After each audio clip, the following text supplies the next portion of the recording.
and we have the Vikings and the Packers. We got a Vikings team that's 2-4. You have a Packers team that's 2-4. You got a 2.5 point spread. You got an over under 42.5. This is a NFC North game. You know that these teams are trying to stay somewhat afloat in the division as well too. And you know the Packers do have their division win. You know they've already beaten the Bears earlier this season. Minnesota's also beat the Bears earlier this season as well too.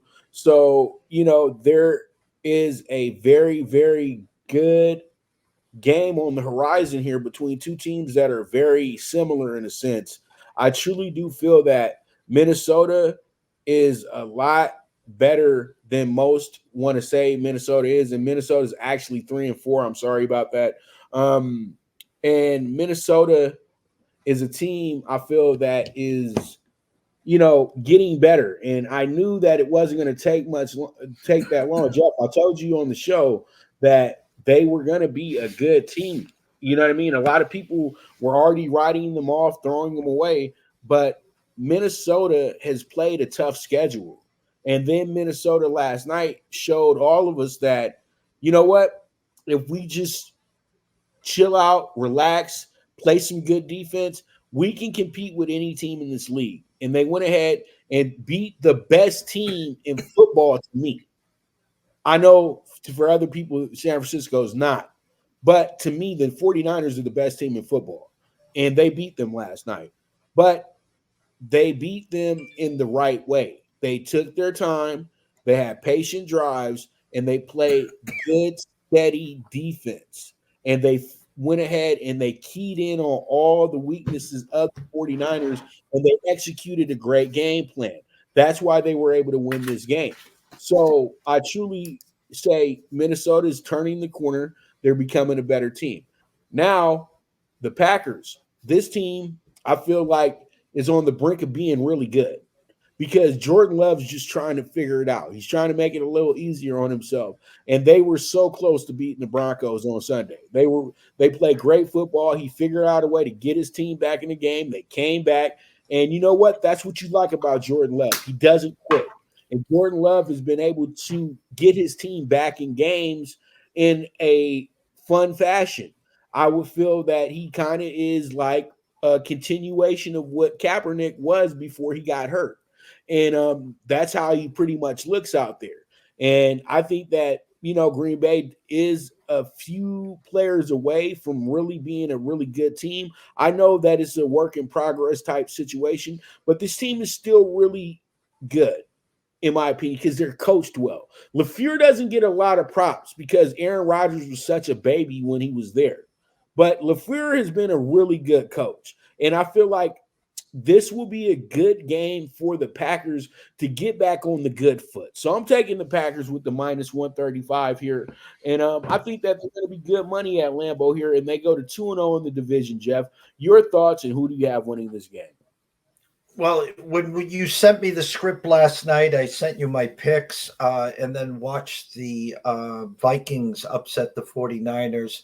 I'll give you some updated information right now as we speak. My true number was Minnesota -1 and an over-under of 43. Right now at Circa, it is a pick 'em. There is a 1 at DraftKings, Green Bay favored.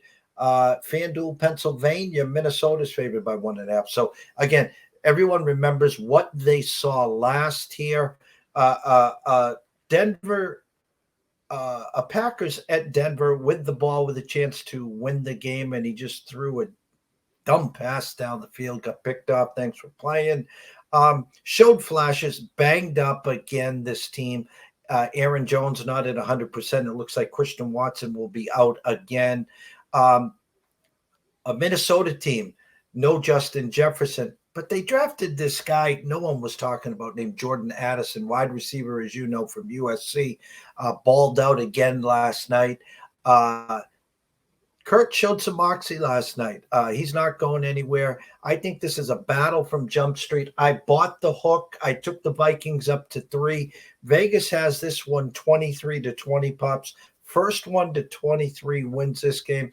I think the Vikings at least cover. I think the more desperate team will be the Packers. I like where your eyes are, hoping that it lands by 3 or less here, Pops.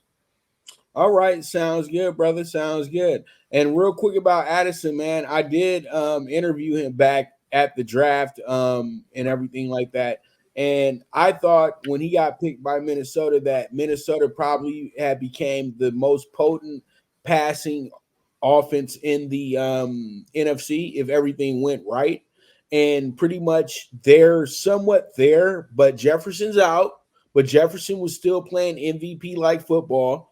And it was funny because Addison was still scoring touchdowns. He might have not been getting as many yards, but he was still scoring touchdowns. And last night, it was his breakout game in a sense to where they know that if the money situation gets funny with Jordan Jefferson, that they have a guy in Addison in place just in case they lose Jefferson because he might want too much money because the receivers are about to get really expensive after these performances from Tyreek Hill and JJ this year and others as well too.